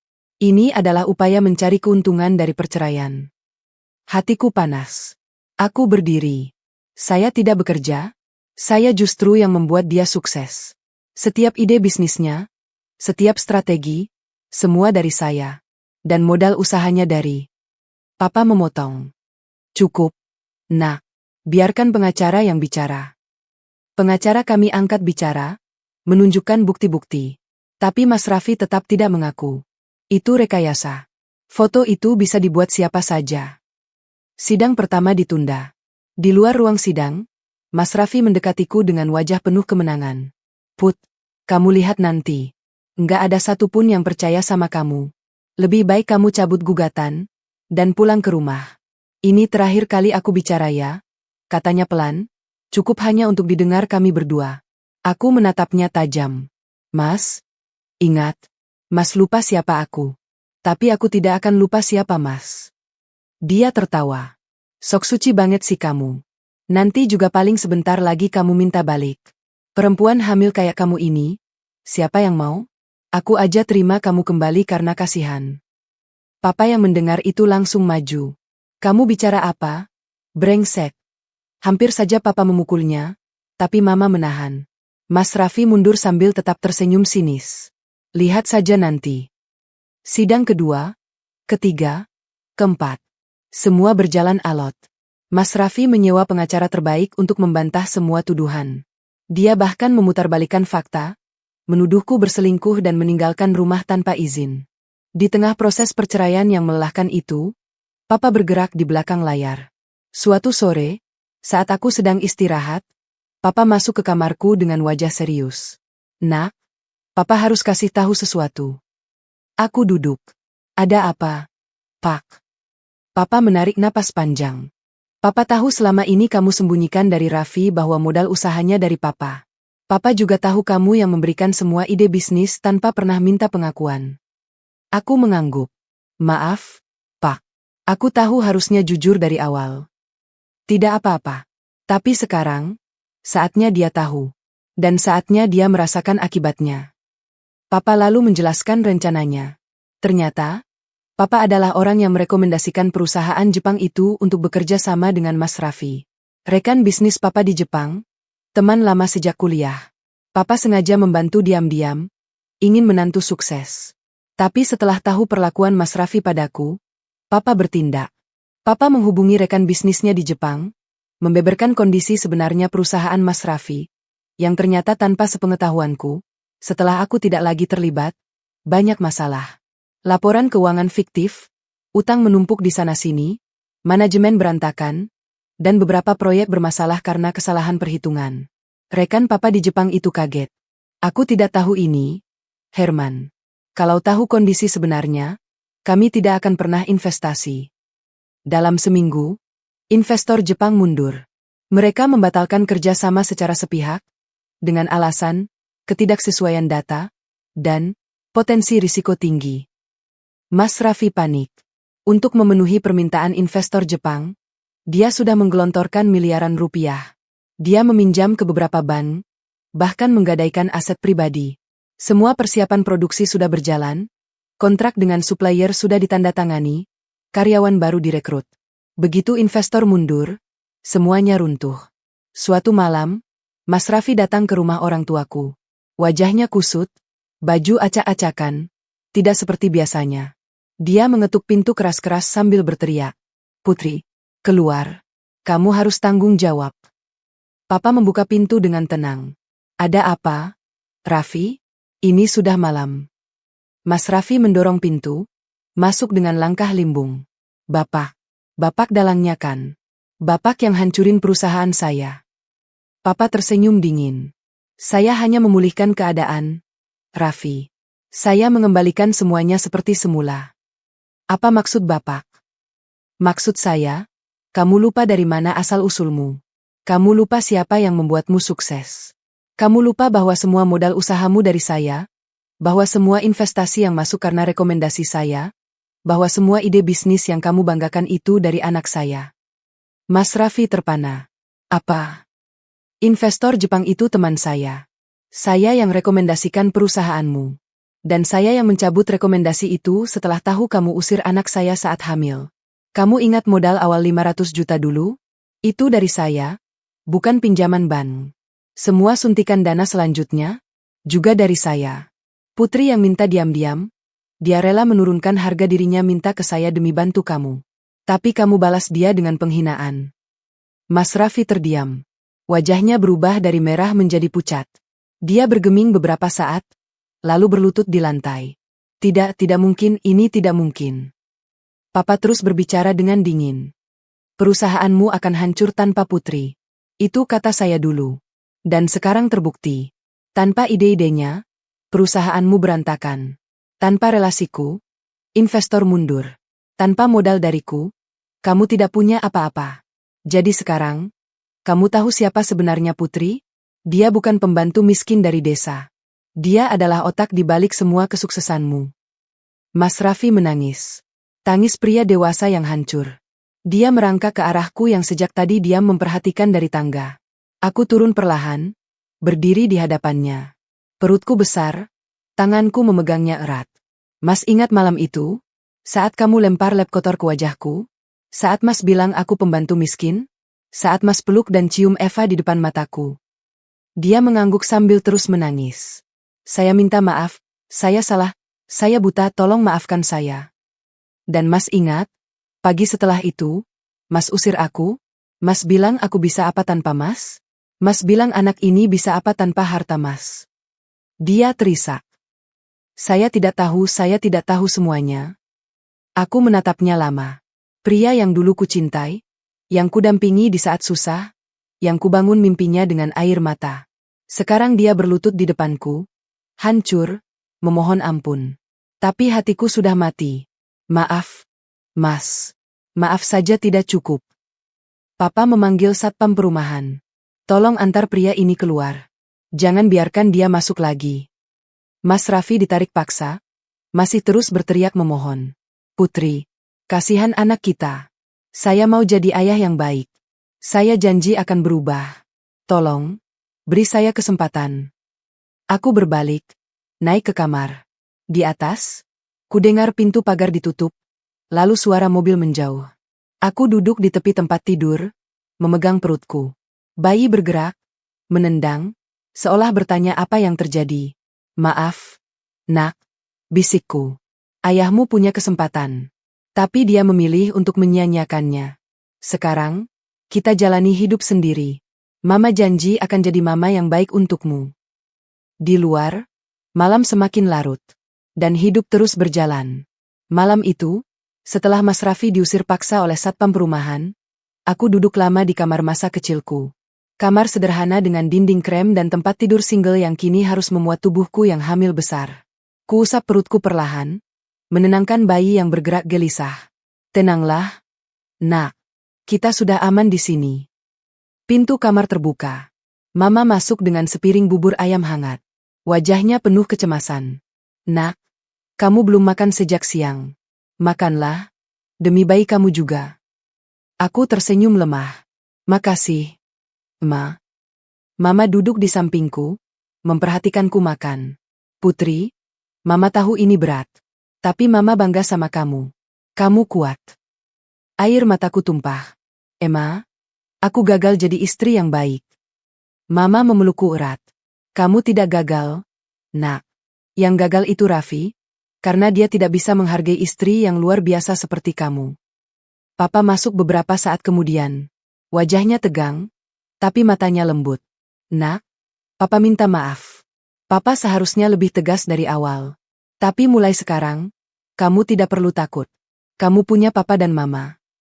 Malam itu, untuk pertama kalinya dalam berbulan-bulan, aku tidur nyenyak. Tidak ada kecemasan, tidak ada rasa takut ditinggal sendirian. Hari-hari berikutnya kulewati dengan pemulihan. Mama memastikan aku makan teratur, menemani kontrol kehamilan. Papa sibuk mengurus proses perceraian yang semakin alot. Dari pengacara, kami mendapat kabar bahwa Mas Raffi mengajukan gugatan balik.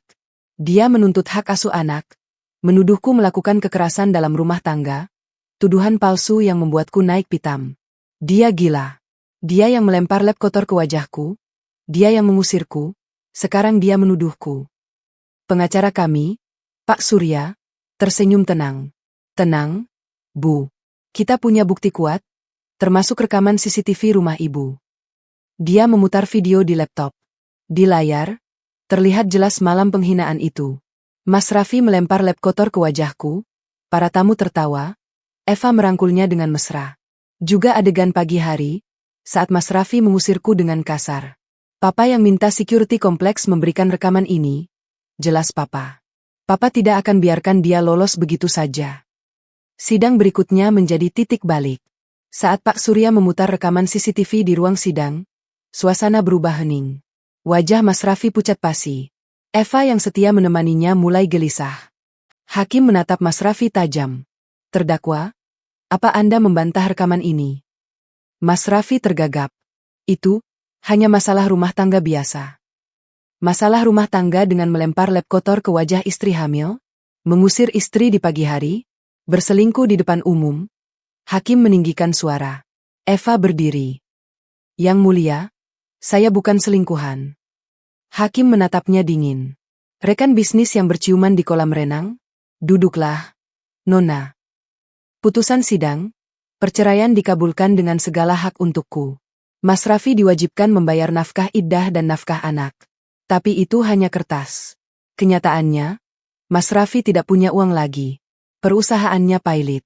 Bank menarik semua asetnya. Rumah megah kami disita. Mobil-mobilnya diambil leasing. Rekeningnya dibekukan. Mas Raffi bangkrut total. Eva, yang selama ini setia menemani, tiba-tiba menghilang. Kabarnya, dia kabur ke luar negeri dengan pria lain. Mas Raffi ditinggal sendirian. Tanpa perusahaan, tanpa uang, tanpa wanita simpanan, tanpa teman. Teman-teman bisnisnya menjauh. Karyawannya yang dulu hormat, kini bergosip tentang kejatuhannya. Media yang dulu memujanya, kini menulis tentang kebangkrutannya dengan nada sinis. Dunia memang tidak pernah adil. Tapi kadang, keadilan datang dengan caranya sendiri. Sementara itu, di rumah orang tuaku, kehidupanku mulai membaik. Usia kehamilanku memasuki 8 bulan. Mama dan papa bergantian menjagaku, memastikan aku tidak kekurangan apapun. Suatu sore, aku menerima telepon dari nomor tidak dikenal. Oh, Huri. Suara itu parau. Aku diam. Aku tahu siapa itu. Put, ini aku. Raffi, aku minta maaf. Aku kehilangan segalanya. Perusahaan hancur, uang habis, Eva kabur membawa uangku. Aku tinggal di kos murah, bahkan untuk makan susah. Aku baru sadar, semua kesuksesan itu, ada campur tanganmu. Mataku berkaca-kaca. Mas, kenapa baru sadar sekarang? Saat aku masih di sisi MU, kamu memilih untuk menghinaku. Mas memilih untuk mengusirku. Dia menangis. Aku tahu, aku salah, bisakah kita bertemu? Tidak, Mas. Luka ini masih terlalu dalam. Aku tutup telepon. Lalu menangis sejadi-jadinya. Mama masuk. Ada apa, Nak? Mas Raffi, Emma. Dia minta maaf. Dia ingin bertemu. Mama memelukku. Kamu mau? Aku menggeleng. Tidak, Emma. Aku belum siap. Malam itu, aku memandangi perutku yang besar. Anakku, kelak kau lahir ke dunia yang tidak sempurna. Tapi kau akan punya mama, kakek, dan nenek yang sangat mencintaimu. Perutku bergerak sekali lagi, seolah menjawab. 3 bulan setelah perceraian, aku melahirkan bayi laki-laki yang sehat. Proses persalinan panjang dan melelahkan, tapi begitu mendengar tangis pertama bayi itu, semua rasa sakit sirna. Selamat, Bu. Anaknya laki-laki, sehat sempurna, kata dokter. Aku menangis haru. Bayi mungil itu menatapku dengan mata sipitnya. Kamu bagian terbaik dari 8 tahun pernikahan yang menyakitkan itu. Mama janji akan menjagamu, Nak. Mama dan Papa bergantian menggendong cucu pertama mereka. Wajah Papa berbinar-binar. Cucu Papa ganteng sekali. Aku memberi nama bayi ini Bintang. Bintang, karena dia adalah cahaya dalam hidupku yang sempat gelap. Bintang lahir dengan selamat. Di saat yang sama, kehidupan Mas Raffi semakin terpuruk. Dari berita yang kudengar, kehancuran Mas Raffi semakin parah. Setelah perusahaannya pailit, dia tidak punya penghasilan. Uang hasil penjualan aset habis untuk membayar utang, tapi masih banyak yang belum lunas. Bank terus mengejar. Debt collector datang silih berganti. Beberapa kali dia harus bersembunyi karena dikejar-kejar. Eva, wanita yang dulu dengan mesra dipeluknya, kabur seminggu setelah putusan cerai. Bukan hanya kabur, Dia juga membawa sisa uang yang masih ada di rekening bersama. Eva menghilang entah kemana. Mas Raffi ditinggal dalam keadaan kosong. Tidak punya apa-apa dan siapa-siapa. Teman-temannya yang dulu selalu setia, kini seperti tidak pernah kenal. Telepon tidak diangkat, pesan tidak dibalas. Dunia bisnis memang keras. Saat Anda di atas, semua orang ingin dekat. Begitu jatuh, semua orang kabur. Dia terpaksa tinggal di kos-kosan murah di pinggiran Jakarta. Kamar berukuran 3x4 meter dengan satu dipan tipis dan kamar mandi bersama. Jauh dari rumah mewah yang dulu kami tempati. Untuk bertahan hidup, dia bekerja serabutan. Kadang jadi sopir pribadi temannya yang dulu dia pekerjakan, kadang jadi kurir paket, kadang jualan pulsa di pinggir jalan. Pria yang dulu menjadi direktur dengan ratusan karyawan, kini harus antre makan di dapur umum. Tapi yang paling menyakitkan, dia kehilangan keluarga. Ibunya di kampung malu mendengar kabar kejatuhannya. Adik-adiknya tidak mau lagi mengaku sebagai saudara. Dia benar-benar sendiri. 6 bulan setelah Bintang lahir, Papa masuk ke kamarku dengan wajah tegang. "Nak, Raffi datang lagi ke rumah tadi malam. Kondisinya mengenaskan." Aku diam. "Dia minta bertemu kamu. Katanya ingin minta maaf langsung. Ingin melihat anaknya." Dia nangis-nangis di depan pagar. Katanya dia tidur di kolong jembatan beberapa minggu karena tidak bisa bayar kos. Dikejar-kejar debt collector. Air mataku mengalir. Melihat orang yang pernah kucintai jatuh sekarat begini, tetap menyakitkan. 2 minggu kemudian, aku mendapat kabar bahwa Mas Raffi dirawat di rumah sakit karena pneumonia. Hidup di kolong jembatan membuatnya jatuh sakit. Tidak ada yang menjenguk. Aku mengambil keputusan. Dengan menggendong Bintang, aku pergi ke rumah sakit ditemani Papa. Di ruang perawatan kelas 3 yang penuh sesak, aku melihatnya. Mas Raffi terbaring lemah di atas ranjang besi yang berkarat. Infus menempel di tangannya. Wajahnya pucat, kurus, hampir tidak bisa dikenali. Aku duduk di kursi plastik di samping ranjangnya. Beberapa saat kemudian, dia membuka mata. "Oh, Putri." Suaranya parau. Aku mengangguk. "Mas, ini anak MU. Namanya Bintang." Mas Raffi menatap bayi di pangkuanku. Tangannya gemetar menyentuh pipi Bintang. Air matanya jatuh. "Anakku, maafin ayah," bisiknya. "Put, aku minta maaf atas semua yang aku lakukan. Aku orang bodoh. Aku punya berlian, tapi aku kira itu kaca." Air mataku jatuh. "Mas, kenapa baru sadar sekarang?" "Karena aku kehilangan segalanya. Dan di saat kehilangan, aku baru sadar, satu-satunya yang berharga dalam hidupku dulu adalah kamu." Aku berdiri. "Sembuhkan dulu penyakitmu. Cari pekerjaan. Buktikan bahwa kamu serius berubah. Setelah itu, kita bicara." Saat berbalik, dia memanggil. "Put, dulu kamu tanya kenapa aku berubah. Kesuksesan membuatku lupa diri. Kesombongan membutakan mataku. Dan sekarang aku membayar mahal untuk itu." Aku tidak menjawab. Aku melangkah keluar, meninggalkan Mas Raffi di ranjang rumah sakit dengan segala penyesalannya. Papa menungguku di luar. "Lega ah. Campur aduk, Pak." Papa memelukku. "Ingat, perubahan butuh bukti, bukan hanya janji." Aku mengangguk. Bintang di gendonganku bergerak, menguap kecil. Apapun yang terjadi, aku punya dia. Dan itu sudah cukup. 5 tahun telah berlalu sejak perceraian itu. 5 tahun sejak aku meninggalkan Mas Raffi di ranjang rumah sakit dengan segala penyesalannya. Sekarang, aku duduk di sebuah kafe kecil di Melbourne, Australia, ditemani secangkir latte hangat dan laptop yang terbuka dengan tesis yang hampir rampung. Aku tersenyum. Hidup memang penuh kejutan. Dulu aku hanya seorang istri yang dipinggirkan, dihina, dan diusir saat hamil.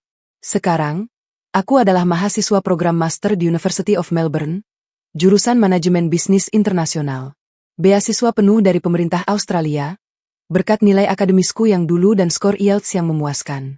Di sampingku, ada kereta bayi berwarna biru. Di dalamnya, seorang anak laki-laki berusia 5 tahun sedang asyik menggambar di buku sketsa kecil. Bintang, namanya, persis seperti yang kuberikan saat dia lahir. Rambutnya ikal, matanya bulat dan tajam, hidungnya mancung.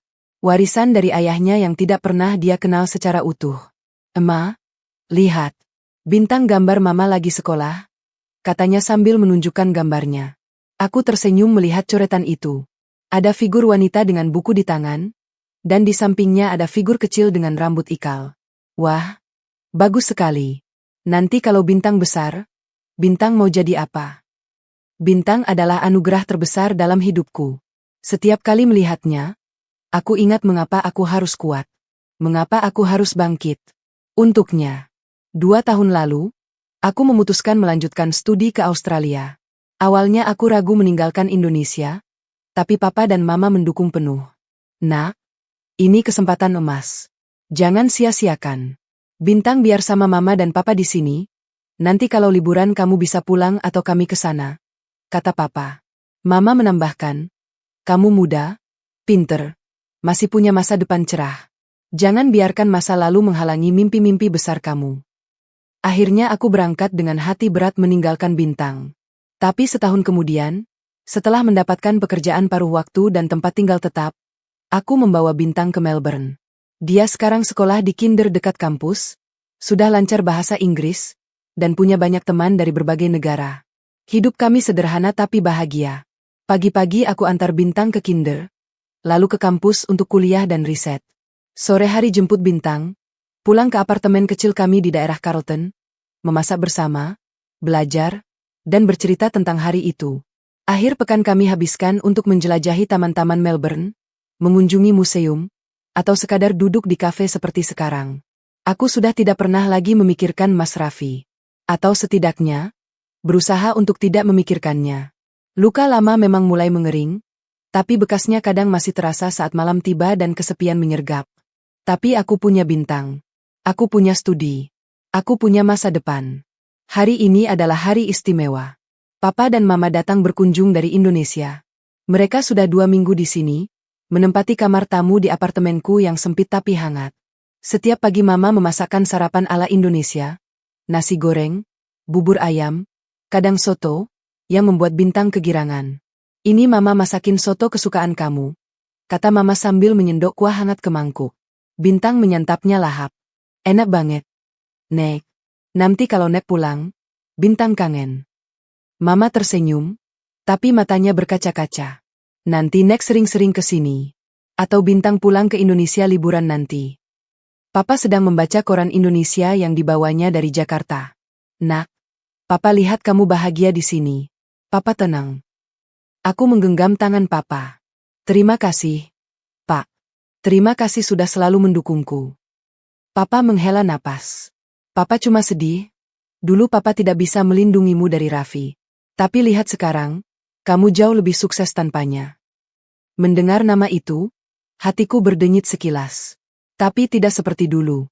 Sekarang hanya rasa asing, seperti mendengar nama orang yang tidak pernah kukenal. Pak, apa kabar dia? Tanyaku hati-hati. Papa diam sejenak. Masih di Jakarta. Kadang Papa lihat di jalan, jadi gelandangan. Kadang di kolong jembatan, kadang di stasiun. Papa dengar debt collector masih mengejarnya. Eva sudah menikah dengan pengusaha lain. Teman-temannya semua pergi. Dia sendiri. Aku diam, mencerna informasi itu. 5 tahun lalu, pria itu adalah pengusaha sukses dengan perusahaan besar. Sekarang dia gelandangan. Kasihan, bisikku pelan. Papa menatapku. Kamu masih kasihan sama dia? Aku menggeleng.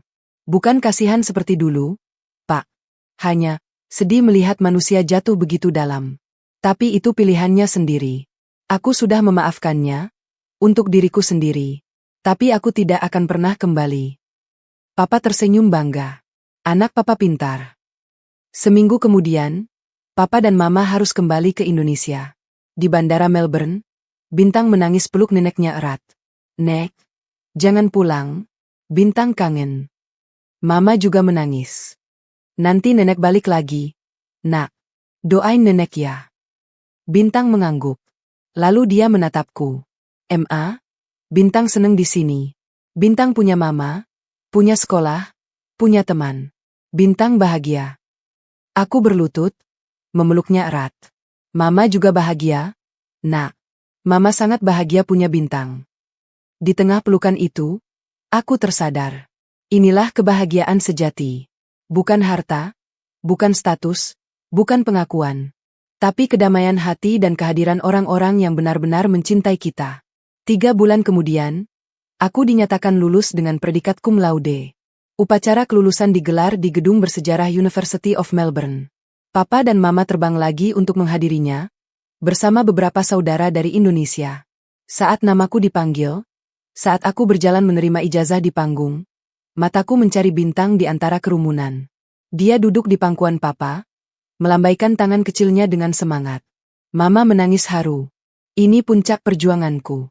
Dari seorang istri yang dihina dan diusir, kini menjadi master lulusan luar negeri dengan masa depan cerah. Setelah upacara, kami berfoto bersama di taman kampus. Bintang memakai toga kecil yang sengaja kubuatkan untuknya. Dia bergaya seperti profesor, membuat kami semua tertawa. "Nak, Papa bangga sama kamu," kata Papa sambil memelukku. Mama menambahkan, "Mama selalu tahu kamu bisa. Kamu perempuan kuat, Putri." Bintang menarik bajuku. "Ma, Bintang juga bangga sama Mama." Aku mencium pipinya. "Makasih, Nak." Malam harinya, kami makan malam di restoran Italia favoritku. Suasana hangat, penuh tawa dan cerita. Di sela-sela hidangan, Papa mengeluarkan sebuah amplop. "Ini dari Papa dan Mama. Hadiah kelulusan." Aku membukanya. Isinya tiket pesawat dan voucher hotel di Gold Coast untuk liburan seminggu, plus sebuah buku tabungan dengan jumlah uang yang tidak sedikit. "Pak, Ma, ini terlalu banyak." Papa menggeleng.